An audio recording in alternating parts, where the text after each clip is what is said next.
Hello everyone and welcome back to my YouTube channel. So friends, आज का जो ये लेक्चर होने वाला है ये है lecture number 2 of chemical equilibrium. हमने प्रीवियस लेक्चर के अंदर स्टडी किया था भी व्हाट इज इक्विलिब्रियम, इक्विलिब्रियम क्या होता है, और हमने उसे दो मेथड से स्टडी किया था, एक कंसंट्रेशन की हेल्प से और एक रेट की हेल्प से। आज के इस वीडियो लेक्चर के अंदर हम फर्दर चलने वाले हैं हमारे चैप्टर की तरफ और हम स्टडी करेंगे लॉ ऑफ मास एक्शन के बारे में, और साथ ही साथ हम स्टडी करेंगे भी डायरेक्शन को कैसे प्रिडिक्ट किया जाता है। अभी तो आपको पता है भी रिएक्शन फॉरवर्ड हो रही है, रिएक्टेंट प्रोडक्ट में कन्वर्ट हो रहा है, या फिर आपको ये भी पता चल सकता है भी प्रोडक्ट जो है वो रिएक्टेंट में कन्वर्ट हो रहा है तो वो बैकवर्ड रिएक्शन है, यानी कि बैकवर्ड डायरेक्शन में प्रोसीड कर रही है। लेकिन अगर हमें ये ना पता हो और हमें वो कहते भी प्रिडिक्ट करके बताइए भी कौन सी रिएक्शन हो रही है, क्या ये फॉरवर्ड डायरेक्शन में रिएक्शन टेक प्लेस कर रही है या बैकवर्ड डायरेक्शन में, तो आज हम इन दोनों टॉपिक्स को कवर करेंगे। यानी कि हम प्रिडिक्ट करेंगे the direction of chemical reaction plus हम देखने वाले हैं लॉ ऑफ मास एक्शन। तो सबसे पहले इस पे चलने से पहले अगर किसी स्टूडेंट ने चैनल को सब्सक्राइब नहीं किया है, चैनल को सब्सक्राइब करना चाहते हैं, तो मेरे चैनल का नाम है शौर्य ग्रोवर और मेरी वीडियो के नीचे जहां वीडियो प्ले हो रही है उसके नीचे आपको बेल आइकन देखने को मिलेगी। बेल आइकन को प्रेस करेंगे तो नेक्स्ट वीडियो की नोटिफिकेशन आपकी स्क्रीन पर खुद ब खुद आ जाएगी। अब हम चलते हैं हमारे टॉपिक की तरफ। सबसे पहला क्वेश्चन ये राइज करता है भी लॉ ऑफ मास एक्शन होता क्या है और इसे कैसे कैलकुलेट करते हैं। तो देखिए ये डेफिनेशन है, या मैं कहूँ भी लॉ क्या स्टेट करता है वो मैंने आपके सामने लिखा है। According to the law of mass action या फिर law of mass action states that rate of chemical reaction, जो रेट केमिकल रिएक्शन का होता है that is directly proportional to the, यहाँ प्रोडक्ट लिख लीजिएगा, that is directly proportional to the product of active masses of reactant molecules. मतलब अगर आपने किसी केमिकल रिएक्शन का रेट निकालना है तो आप उसके रिएक्टेंट मॉलिक्यूल्स के एक्टिव मासेस का प्रोडक्ट कर दीजिए और आपके पास रेट की वैल्यू आ जाएगी। इसको समझने के लिए पहला क्वेश्चन ये राइज करता है भी मैम ये तो समझ आ गया रेट क्या होता है, लेकिन ये नहीं पता चला भी ये जो एक्टिव मासेस का प्रोडक्ट करना है ये एक्टिव मास क्या चीज है। जी हाँ, तो देखिए एक्टिव मास क्या होता है। एक्टिव मास होता है when mass is represented in moles per liter, mass basically हम ग्राम में रिप्रेजेंट करते हैं, लेकिन यदि अगर हम उस मास को मोल्स पर लीटर में रिप्रेजेंट करते हैं तो वो हमारा कहलाता है active mass. Active mass calculate करने का फॉर्मूला देखिए। एक चीज़ और, एक्टिव मास को हमेशा स्क्वायर ब्रैकेट में लिखा जाता है, हमेशा स्क्वायर ब्रैकेट के अंदर लिखा जाता है। तो अगर मैं आपको बोलूँ कि कोई मेरे पास ए है और मुझे उसका एक्टिव मास बताइए, जैसे मैंने क्या बोला भी आपने रिएक्टेंट मॉलिक्यूल्स के एक्टिव मास को मल्टीप्लाई करोगे तो आपके पास रेट आ जाएगा। यानी कि मैं कहूँ अगर मेरे पास ए प्लस बी गिव सी है तो रिएक्टेंट मॉलिक्यूल ए है तो उसका एक्टिव मास कैसे कैलकुलेट करेंगे, इसको ऐसे लिखेंगे ए स्क्वायर ब्रैकेट में इज इक्वल्स टू। अब मैंने क्या बोला, हमने जब मास को मोल्स पर लीटर में रिप्रेजेंट किया तो वो एक्टिव मास है। अब मोल्स का फॉर्मूला तो आपको पता ही है, यूनिट से ही फॉर्मूला डिराइव कीजिए एक्टिव मास का। यूनिट है मोल्स पर लीटर, तो फॉर्मूला क्या होगा, मोल्स कैसे निकालते हैं, given mass upon molecular mass. बिल्कुल सही, हम यहाँ पर क्या लिखेंगे, गिवन मास यानी कि वेट ऑफ सब्सटेंस, ठीक है, bye molecular mass of substance. Molecular mass को एमएम लिख रही हूँ। अब मोल्स तो हमने लिख दी, पर लीटर का मतलब क्या है, वॉल्यूम, ठीक है। तो ये क्या फॉर्मूला हो जाएगा एक्टिव मास का, एक्टिव मास का हो जाएगा weight of substance by molecular mass into volume of container, और ये आपने लेना है किसमें, लीटर में। तो देखो जब आप इसको करोगे given mass upon molecular mass को, ये मोल्स होते हैं, नंबर ऑफ मोल्स तो इसकी यूनिट मोल्स आ गई, और वॉल्यूम की यूनिट क्या होती है, लीटर, तो इसलिए ये यूनिट क्या बनी, मोल्स पर लीटर। यानी कि जब हमने मास को ग्राम्स की बजाय मोल्स पर लीटर में रिप्रेजेंट किया तो वो उसका एक्टिव मास कहलाता है। तो एक्टिव मास का फॉर्मूला क्या होगा, weight of substance by molecular mass into volume of container in litre. इसी का एक और फॉर्मूला हम कर सकते हैं, अगर हमें यहाँ पर गिवन मास ना दे रखा हो तो हम कैसे कैलकुलेट करेंगे, volume given upon 22.4 into volume of container in litre. तो नंबर ऑफ मोल्स के तीन फॉर्मूला होते हैं ना, एक फॉर्मूला होता है given mass upon molecular mass, दूसरा फॉर्मूला होता है गिवन वॉल्यूम बाय 22.4 एसटीबी और एनटीबी पे। तो नंबर ऑफ मोल्स की जगह आप वो तीनों फॉर्मूला लगा सकते हो, या फिर तीसरा फॉर्मूला क्या होता है, नंबर ऑफ एटम्स या फिर number of molecules by Avogadro number. तो नंबर ऑफ मोल्स की जगह आप कोई भी फॉर्मूला अप्लाई कर सकते हो, लेकिन उसको आपको volume of container in litre से डिवाइड जरूर करना पड़ेगा, तभी आपका क्या आएगा, एक्टिव मास आएगा। तो ये एक्टिव मास का एक जनरल फॉर्मूला है जो आपको पता होना चाहिए। अब वापस से लॉ की तरफ आते हैं। लॉ ये कहता है कि अगर हमें किसी केमिकल रिएक्शन का रेट निकालना है तो उसके प्रोडक्ट को हमें करना पड़ेगा उसके एक्टिव मासेस का प्रोडक्ट। मतलब इस एक्टिव मास को हम जो कैलकुलेट करेंगे एक रिएक्टेंट का, वैसे दूसरे रिएक्टेंट का कैलकुलेट करेंगे और फिर उसका प्रोडक्ट करेंगे, तो हमारे पास आ जाएगा हमारा लॉ ऑफ मास एक्शन, यानी कि हमारे पास क्या आ जाएगा, रेट हमारी केमिकल रिएक्शन का। तो अगर हम प्रोडक्ट करेंगे तो रेट डिटरमाइन कर सकते हैं। अब एक क्वेश्चन आपको बताती हूँ, आप उसको सॉल्व करके देखिएगा। क्वेश्चन है calculate the active mass of, अगर आपको पेपर में पूछ लिया जाए भी एक्टिव मास कैलकुलेट करके बताइए, साथ साथ नोट कीजिए, मैं डिक्टेट कर रही हूँ। Calculate the active mass of 10 gram CaCO3, 10 gram CaCO3 in 1 litre of solution, in 1 litre of solution. एक चीज़ मैं आपको पहले बता दूं इस क्वेश्चन पे चलने से पहले, सॉलिड अगर आ जाए ना अपने पास कोई सब्सटेंस, तो उसका एक्टिव मास जो होता है वो 1 होता है। स्टार मार्क करके लिखेंगे, active mass of solid is always unity, यानी कि 1। अब आपको क्वेश्चन में क्या दे रखा है, एक्टिव मास निकालिए किसका, CaCO3 का निकालिए, है ना। और आपको क्या दे रखा है, मैंने बोला है calculate the active mass of 10 gram CaCO3, यानी कि गिवन मास दिया है 10 ग्राम, मॉलिक्यूलर मास भी लिख लीजिए, क्वेश्चन में आपको दे रखा है calculate the active mass of 10 gram CaCO3 in 1 litre container having molecular mass 100, volume 1 litre दे रखा है। तो डियर स्टूडेंट्स, अभी बता के हटी हूँ भी सॉलिड के केस में एक्टिव मास यूनिटी होता है, तो एक्टिव मास कैलकुलेट करने की जरूरत ही नहीं, सीधा लिखोगे CaCO3 का एक्टिव मास होगा 1, यानी कि यूनिटी, क्योंकि ये सॉलिड है, ठीक है, क्योंकि क्या है, सॉलिड है। एक्टिव मास गैसियस और लिक्विड स्टेट में कैलकुलेट कर सकते हैं, सॉलिड में सीधा 1 हो जाता है, ठीक है। फटाफट से वीडियो को पॉज करके इस चीज को नोट करेंगे। अब हम चलते हैं हमारी डेरिवेशन पार्ट की तरफ। सो यस स्टूडेंट्स, अब मैंने आपको बोला भी हम डेरिवेशन पार्ट की तरफ चलते हैं। बेसिकली ये डेरिवेशन नहीं है, लेकिन ये यूज़ है लॉ ऑफ एक्टिव मासेस का।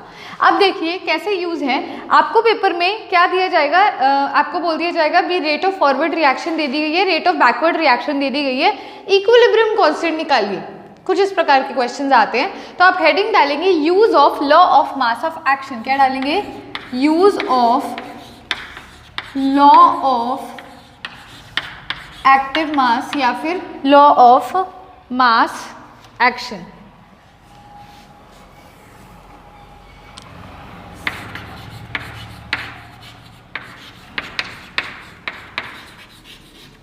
हाँ जी डियर स्टूडेंट्स, अब इस चीज़ को ध्यान से देखिए।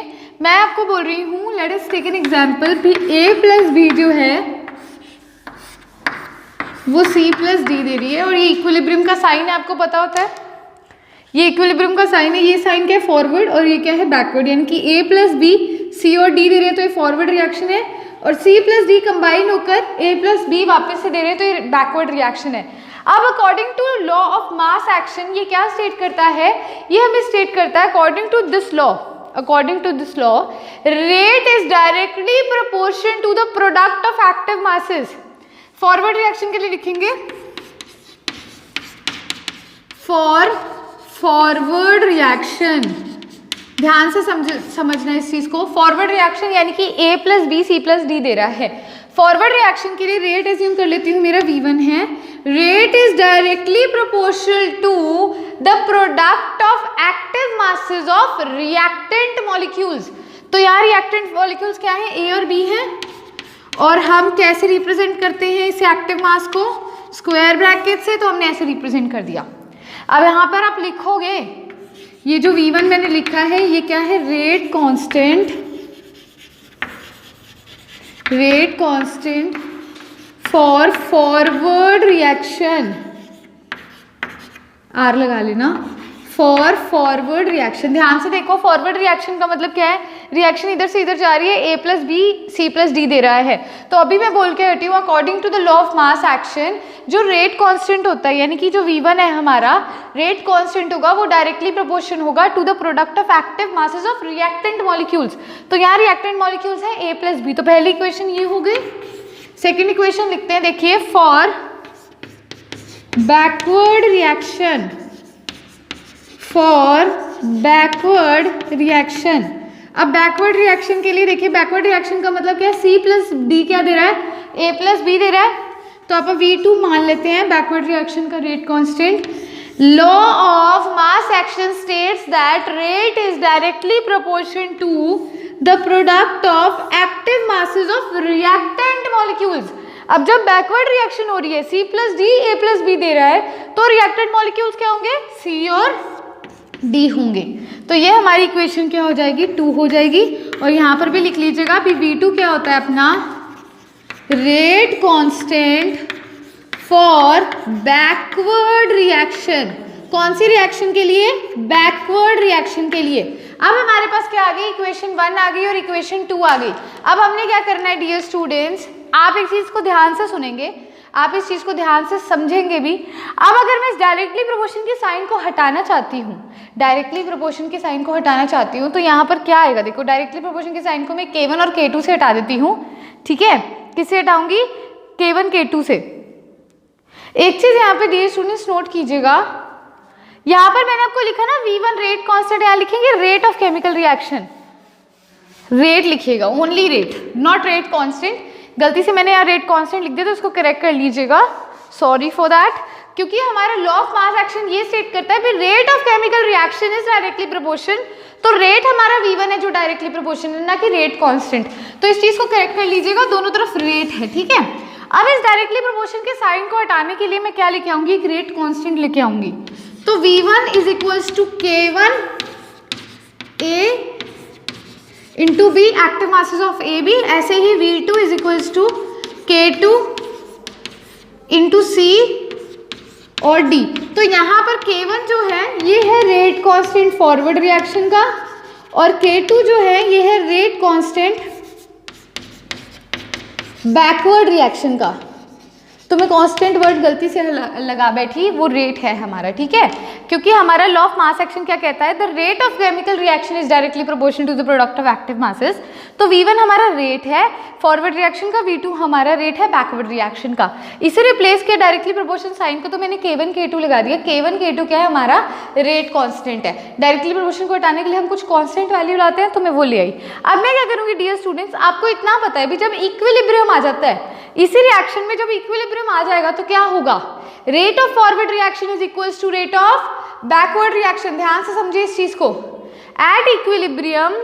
अब मैं एक बार इसको इरेज करती हूँ, मेरे पास 2 इक्वेशंस है, कौन सी, एक ये वाली और एक ये वाली। हाँ जी, अब मैं लिख रही हूँ at equilibrium,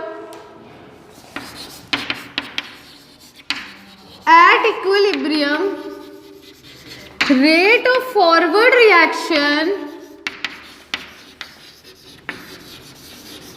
is equals to rate of backward reaction। ये तो आपको पता है, इक्विलिब्रियम में मैंने आपको पहले भी बताया था, अगर हम रेट के बेसिस पे कर रहे हैं, तो जब रेट फॉरवर्ड रिएक्शन का बैकवर्ड रिएक्शन के इक्वल हो जाएगा तो इक्विलिब्रियम पॉइंट आ जाएगा।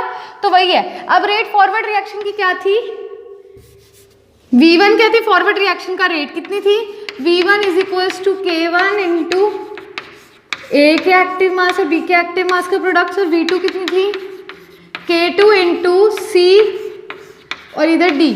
तो V1 क्या थी, रेट ऑफ फॉरवर्ड रिएक्शन कितनी थी, K1 A B, और रेट ऑफ बैकवर्ड रिएक्शन क्या थी, K2 C D। अब K1 K2 को एक तरफ ले आते हैं और A B C D को एक तरफ ले आते हैं। K1 K2 is equals to C upon D by A upon B। तो K1 K2 को हम और किसके इक्वल कर सकते हैं, K इक्विलिब्रियम के। तो ये K1 बाय K2 यानी कि ratio of the rate constant of first reaction to the rate constant of second reaction, यानी कि the ratio of rate constant of forward reaction to the ratio of rate constant of backward reaction is equal to equilibrium constant. तो यहाँ से हमने क्या derive कर लिया, equilibrium constant derive कर लिया। अब आपको पेपर में पूछेगा find equilibrium constant if rate constant is given this for forward reaction and backward reaction. आपको फॉरवर्ड रिएक्शन के लिए कुछ रेट दे देगा, यानी कि इसकी वैल्यू दे देगा या इसकी वैल्यू दे देगा, सीधा के इक्विलिब्रियम पूछेगा, या फिर इनकी वैल्यूज दे देगा और सीधा के इक्विलिब्रियम पूछेगा। तो के इक्विलिब्रियम यानी कि इक्विलिब्रियम कांस्टेंट क्या होता है, रेशो होता है of rate constant of forward upon rate constant of backward. K1 क्या होता है, फॉरवर्ड रिएक्शन का रेट कांस्टेंट, K2 क्या होता है, बैकवर्ड रिएक्शन का रेट कांस्टेंट। तो इस तरह से हम क्या निकाल सकते हैं, इक्विलिब्रियम कांस्टेंट की वैल्यू निकाल सकते हैं with the help of law of mass action. ठीक है, पक्का ठीक है। चले अब हम चलते हैं डियर स्टूडेंट्स हमारे नेक्स्ट पार्ट की तरफ, वीडियो के नेक्स्ट पार्ट जो कि है prediction of direction of reaction. तो उस पर चलने से पहले फटाफट से वीडियो को पॉज करके इसको आप नोट कर लेंगे। सो यस स्टूडेंट्स, अब हम कर रहे हैं prediction of direction of reaction, यानी कि रिएक्शन फॉरवर्ड टेक्स प्लेस कर रही है या बैकवर्ड टेक्स प्लेस कर रही है, रेट फॉरवर्ड रिएक्शन का ज़्यादा है या रेट बैकवर्ड रिएक्शन का ज़्यादा है। तो उसको समझने के लिए हम एक टर्म इंट्रोड्यूस कर रहे हैं जिसे कहा जाता है reaction quotient. Reaction quotient, reaction quotient क्या होता है, देखिए रिएक्शन कोशेंट को समझने के लिए एक बार मैं जो अभी चीज़ मैंने आपको बताई थी इक्विलिब्रियम कांस्टेंट, वो एक बार रिवाइज कराती हूँ। इक्विलिब्रियम कांस्टेंट कैसे निकालते हैं, active mass of product by active mass of reactant, याद है, जो कि किसके इक्वल होता है, K1 बाय K2 के, यही था ना। तो ये क्या था, इक्विलिब्रियम कांस्टेंट जब रेट फॉरवर्ड रिएक्शन का रेट बैकवर्ड रिएक्शन के इक्वल होता है। क्या, जब रेट फॉरवर्ड रिएक्शन का बैकवर्ड रिएक्शन के, फॉरवर्ड को मैंने एक बार F से लिख दिया, बैकवर्ड को B से लिख दिया, तो रेट फॉरवर्ड रिएक्शन का जब रेट बैकवर्ड रिएक्शन के इक्वल होता है तब इक्विलिब्रियम होता है और उस कांस्टेंट को कहा जाता है इक्विलिब्रियम कांस्टेंट। और वो कैसे निकालते हैं, active masses of product of, active masses का प्रोडक्ट, किसका प्रोडक्ट का, divided by active mass of reactant का, है ना, उन दोनों को जब मल्टीप्लाई करते हैं तो उसका जो रेशियो आता है वो के इक्विलिब्रियम आता है। कब, जब दोनों के रेट इक्वल होते हैं तब।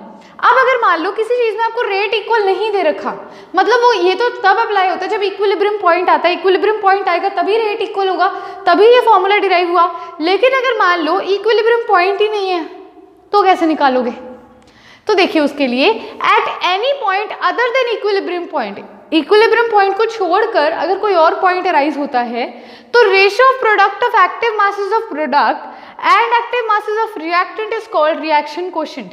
रिएक्शन कोशेंट को Q से रिप्रेजेंट करते हैं और इसे कैसे कैलकुलेट करेंगे, active masses of product by active masses of reactant से ही कैलकुलेट करेंगे। लेकिन डियर स्टूडेंट्स एक क्वेश्चन देखिए, आपको समझ आएगा मैं क्या समझाना चाह रही हूँ। क्वेश्चन ये है, A प्लस बी जो है C प्लस डी दे रही है, A के है 2 मोल्स पर लीटर, B के है 3 मोल्स पर लीटर, C 5 है और ये 6 है। आपसे पूछते हैं अभी डायरेक्शन ऑफ रिएक्शन बताइए। देखो जब इक्विलिब्रियम पॉइंट होता है तो रेट फॉरवर्ड का बैकवर्ड के इक्वल होता है तो कोई डायरेक्शन नहीं होती क्योंकि दोनों के रेट इक्वल हैं। अब यहाँ चेक करते हैं क्या रेट इक्वल आ रहे हैं या नहीं। तो देखो मैं बोलती हूँ भी इस रिएक्शन के लिए ना आपको के इक्विलिब्रियम की पहली वैल्यू दे रखी है 5। आप क्या करोगे, इसका रिएक्शन कोएफिशिएंट निकालोगे। निकालते हैं, देखो क्या होता है रिएक्शन कोएफिशिएंट, सी और डी के एक्टिव मासेस का प्रोडक्ट बाय ए और बी के क्या आ गया, 5 आ गया। जब रिएक्शन कोएफिशिएंट भी 5 आ गया और वो किसके इक्वल है, के इक्विलिब्रियम के, यानी कि इस पॉइंट पे इक्विलिब्रियम एग्जिस्ट कर रहा है और ये रिएक्शन ना तो आगे जाएगी ना ही पीछे आएगी। रिलैक्स करो, दोबारा बताती हूँ। अपन ने अभी डेरिवेशन करी, डेरिवेशन में मैंने आपको बोला भी इक्विलिब्रियम, पहले मैंने क्या लिखा, रेट ऑफ फॉरवर्ड रिएक्शन, फिर मैंने लिखा रेट ऑफ बैकवर्ड रिएक्शन, फिर मैंने कहा भी अब इक्विलिब्रियम पॉइंट है, रेट फॉरवर्ड का बैकवर्ड के इक्वल है और ये इक्वेशन डिराइव कर ली। ये कब करे, जब इक्विलिब्रियम आया तब करी ना, है ना। अब मैं बोलूँ कि मुझे पता नहीं इक्विलिब्रियम आई कि नहीं आई, इक्विलिब्रियम है कि नहीं है, इक्विलिब्रियम कांस्टेंट मेरे को इस रिएक्शन का दे दिया और मुझे इसके एक्टिव मासेस दे दिए। मुझे कहता है बताओ डायरेक्शन क्या है, ध्यान दो, जब इक्विलिब्रियम पॉइंट होता है तो दोनों के जब रेट इक्वल हो गए तो कोई डायरेक्शन नहीं है। अगर रेट फॉरवर्ड डायरेक्शन का ज़्यादा हो ना तो रिएक्शन फॉरवर्ड जाएगी, अगर बैकवर्ड रिएक्शन का रेट ज़्यादा हो तो रिएक्शन बैकवर्ड आएगी। लेकिन जब दोनों का रेट ही इक्वल है तो कोई डायरेक्शन नहीं होगी, है ना, मतलब इक्विलिब्रियम पे कोई डायरेक्शन नहीं होती है। अब चेक कर रहे हैं इसमें भी इक्विलिब्रियम के इक्वल है या नहीं। अगर ये इक्विलिब्रियम के हमारा रिएक्शन कोएफिशिएंट इक्वल है तो इक्विलिब्रियम है, तो कोई डायरेक्शन नहीं होगी। लेकिन ज़्यादा या कम वैल्यू अगर आ जाए तो डायरेक्शन हम प्रिडिक्ट कर सकते हैं। देखो यहाँ पर 5 वैल्यू आ गई, वहाँ पर भी 5 थी, मतलब क्या हुआ, भी रिएक्शन कोएफिशिएंट जो है वो हमारे इक्विलिब्रियम कांस्टेंट के इक्वल है, जिसके कारण क्या हो, ये पता चल गया भी ये इक्विलिब्रियम पे रिएक्शन अक्कर हो रही है, तो इसके कारण इसकी कोई डायरेक्शन नहीं है, क्योंकि दोनों का रेट इक्वल है, दोनों का रेट इक्वल है, rate of forward reaction backward reaction के इक्वल है। अब एक और केस देखो, आपको समझ आएगा, एक और केस देखना ध्यान से।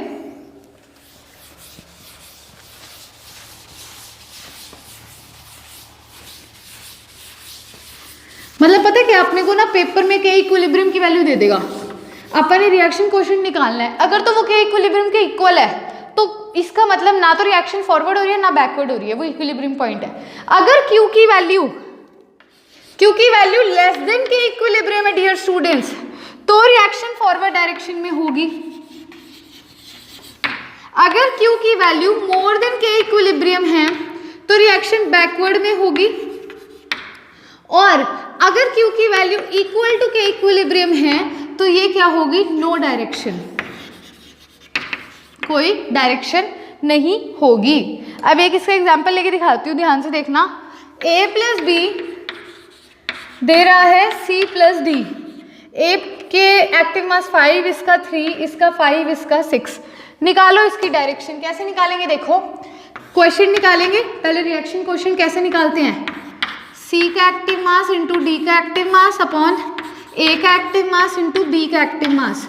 C का कितना है 5, D का कितना है 6, A का कितना है 5, B का कितना है 3, कितना आ गया 2। रिएक्शन क्वेश्चन 2 आया, और के इक्विलिब्रियम आपको यहाँ 5 दे रखा है, क्वेश्चन में 5 दे रखा है के इक्विलिब्रियम, यानी कि इक्विलिब्रियम कांस्टेंट 5 दे रखा है, Q आपका 2 आया, तो Q छोटा है, Q छोटा है तो रिएक्शन किस डायरेक्शन में, और फॉरवर्ड में, रिएक्शन किस डायरेक्शन में प्रोसीड करेगी, फॉरवर्ड में। और अगर Q की वैल्यू क्या आती, ज्यादा आती के इक्विलिब्रियम से, रिएक्शन किस में होती, बैकवर्ड डायरेक्शन में। और अगर वो बिल्कुल इक्वल है तो कहीं पर भी रिएक्शन टेक्स प्लेस नहीं करेगी।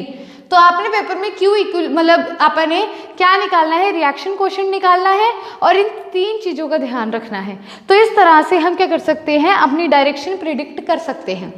तो डियर स्टूडेंट्स, आज जो मैंने आपको 2 टॉपिक बताए ना, इनसे रिलेटेड डीपीपी आपको डिस्क्रिप्शन में मिल जाएगी, जिसमें कुछ क्वेश्चंस हैं इन्हीं से रिलेटेड, आप उसे सॉल्व कीजिएगा, और फिर हम चलेंगे हमारे नेक्स्ट टॉपिक की तरफ नेक्स्ट वीडियो लेक्चर के अंदर। आज के इस वीडियो लेक्चर के अंदर हमने सम अप किया लॉ ऑफ मास एक्शन के बारे में और prediction of direction of reaction. Prediction के लिए हमने यूज़ किया रिएक्शन कोएफिशिएंट की हेल्प ली, और रिएक्शन कोएफिशिएंट की हेल्प से हमने निकाली डायरेक्शन। अगर रिएक्शन कोएफिशिएंट के इक्वल है हमारा इक्विलिब्रियम कांस्टेंट, तो कोई डायरेक्शन में प्रोसीड नहीं करेगी, रिएक्शन स्टेबल रहेगी, वही रहेगी। अगर हमारा रिएक्शन कोएफिशिएंट ज़्यादा है तो बैकवर्ड रिएक्शन होगी, और अगर हमारा रिएक्शन कोएफिशिएंट के इक्विलिब्रियम से यानी कि इक्विलिब्रियम कांस्टेंट से कम है तो फॉरवर्ड रिएक्शन होगी। साथ ही साथ लॉ ऑफ मास एक्शन के अंदर हमने यूज़ देखा लॉ ऑफ मास एक्शन का, जिसके हमने अंदर इक्विलिब्रियम कांस्टेंट निकाला। इक्विलिब्रियम कांस्टेंट क्या होता है, ratio of the forward reaction to the ratio of the backward reaction. ठीक है dear students, ratio of forward reaction का रेट कांस्टेंट का ratio to the rate constant का रेशियो बैकवर्ड रिएक्शन का। तो इस तरह से हमने 2 टॉपिक्स कवर करे। अगर आज का वीडियो लेक्चर आपको अच्छा लगा है तो लाइक करना है, बहुत अच्छा लगा है तो कमेंट करना है, डीपीपी में क्वेश्चन ज़रूर सॉल्व करने हैं, डिस्क्रिप्शन में लिंक मिल जाएगा, एंड चैनल को ज़रूर सब्सक्राइब कीजिएगा। Thank you so much dear students, have a good day.